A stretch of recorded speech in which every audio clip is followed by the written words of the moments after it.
Hi friends, welcome to my YouTube channel.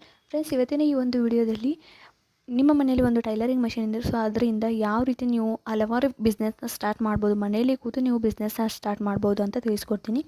ನಿಮಗೆ professional ಆಗಿ tailoring ನೀವು ಕಲೀದೇ ಇದ್ರೂ ಕೂಡ ನೀವು ಬಿಸ್ನೆಸ್ನ ಸ್ಟಾರ್ಟ್ ಮಾಡ್ಬೋದು. ಸೊ ಅದು ಯಾವ ರೀತಿ ಏನು ಮಾಡ್ಬೋದು ಅಂತ ಈ ಒಂದು ವಿಡಿಯೋದಲ್ಲಿ ತಿಳಿಸ್ಕೊಡ್ತೀನಿ. ಸೊ ಪ್ಲೀಸ್ ಹಾಗಾಗಿ ವಿಡಿಯೋನ ಸ್ಕಿಪ್ ಮಾಡದೆ ಕೊನೆ ತನಕ ನೋಡಿ. ಯಾರಾದರೂ ವಿಡಿಯೋ ನೋಡ್ತಾ ಇದ್ದರೆ ಪ್ಲೀಸ್ ಒಂದು ಲೈಕ್ ಬಟನ್ನ ಕ್ಲಿಕ್ ಮಾಡಿ, ಹಾಗೆ ಸಬ್ಸ್ಕ್ರೈಬ್ ಮಾಡ್ಕೋದನ್ನು ಮರಿಬೇಡಿ.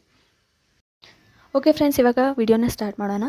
ಸೊ ನಿಮಗೇನಾದರೂ ಪ್ರೊಫೆಷ್ನಲ್ ಆಗಿ ನೀವು ಟೈಲರಿಂಗ್ ಕ್ಲಾಸ್ನ ಕಲ್ತಿದ್ರೆ, ನಿಮಗೆ ಕಂಪ್ಲೀಟಾಗಿ ಟೈಲರಿಂಗ್ ಮಾಡೋಕ್ಕೆ ಬರುತ್ತೆ ಅಂದರೆ ನೀವು ಏನು ಮಾಡಬೇಕು ಅಂದರೆ, ನೀವು ಇವಾಗ ರೆಡಿಮೇಡ್ ಬ್ಲೌಸ್ನ ಎಲ್ಲರೂ ವೇರ್ ಮಾಡ್ತಾಯಿದ್ದಾರೆ. ಮೊದಲಿನ ಹಾಗೆ ಯಾರು ಮನೆಗೆ ಹೋಗಿ ಸ್ಟಿಚಿಂಗ್ ಮಾಡೋರ ಹತ್ರ ಹೋಗಿ ಸ್ಟಿಚ್ ಮಾಡೋಕ್ಕೆ ಬರೋದಿಲ್ಲ. ಹಾಗಾಗಿ ಎಲ್ಲರೂ ರೆಡಿಮೇಡ್ ಬ್ಲೌಸ್ನ ವೇರ್ ಮಾಡ್ತಾಯಿದ್ದಾರೆ. ಹಾಗಾಗಿ ನೀವು ಕೂಡ ಆ ಥರ ನೀವು